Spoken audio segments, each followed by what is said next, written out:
Existe uma circunstância de desencarnação chamada desencarnação prematura, o que é diferente de desencarnação antecipada.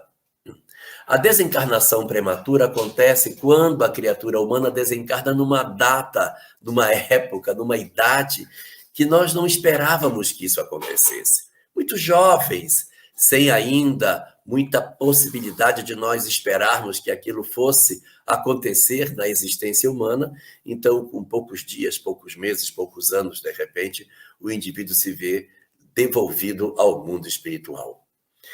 Apesar da desencarnação acontecer nesses anos mais cedo da existência, e nós temos a sensação de que ela foi antes da hora, a desencarnação prematura, ela é uma desencarnação que não pode ser descartada como sendo uma desencarnação programada. E por que isso aconteceria?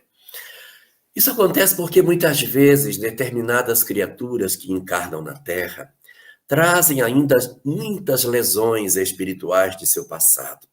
Às vezes vem ainda com muitas marcas perispirituais que fazem com que os indivíduos renasçam com características orgânicas que não lhe concedem a continuidade da vida orgânica. Ou seja, o bebezinho nasce com uma deformação no coração, com uma deformação no cérebro, com uma deformação nos pulmões ou em outros órgãos vitais essenciais para que a gente consiga, de fato, garantir a continuidade da existência. Muitos, então, poderiam perguntar, e por que Deus, soberanamente sábio, permite que um espírito renasça numa condição dessa, de fragilidade do ponto de vista orgânico? É porque os espíritos necessitam passar pelo processo de refazimento das suas condições espirituais, ou seja, do seu perispírito, do seu envoltório, do seu corpo espiritual. E às vezes trazemos do passado tantas dores, tantos conflitos, tantos amargores, que fazem que no mundo espiritual nós ainda nos apresentemos como sejamos espíritos mutilados, com algumas fragilidades em alguns órgãos do lado de lá.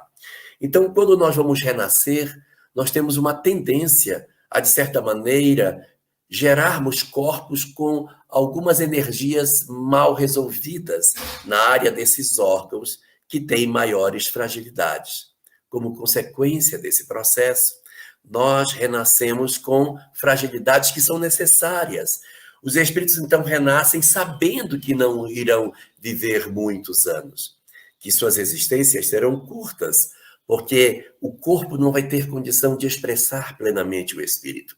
Mas é a partir desse exercício, dessa vinda no corpo material, que parte dessas energias negativas são depositadas no organismo, e quando o espírito se desembaraça desse corpo considerado enfermo e retorna para o mundo espiritual, ele retorna muito mais saudável.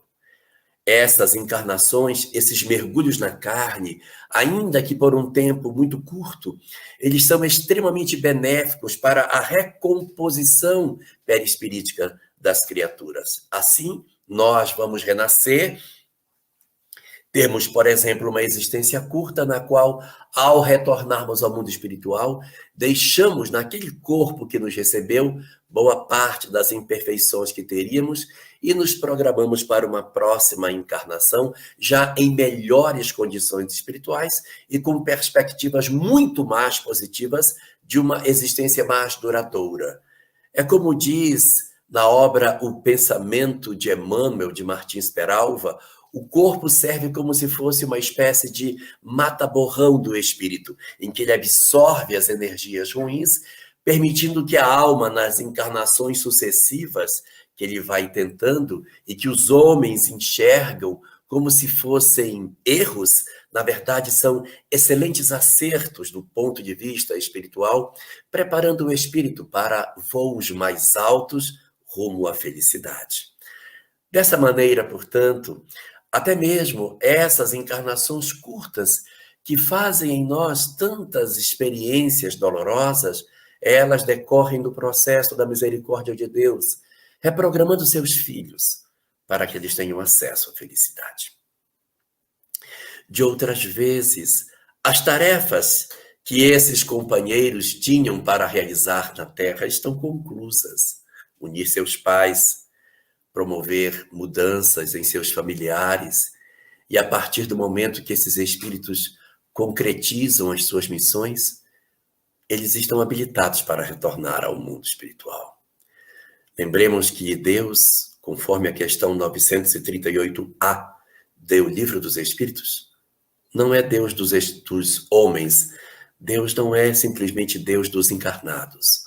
O verdadeiro Deus é o Deus dos espíritos, e o foco dele é na criatura imortal, naquele que vai experimentar a imortalidade e não as circunstâncias temporais de uma única existência física.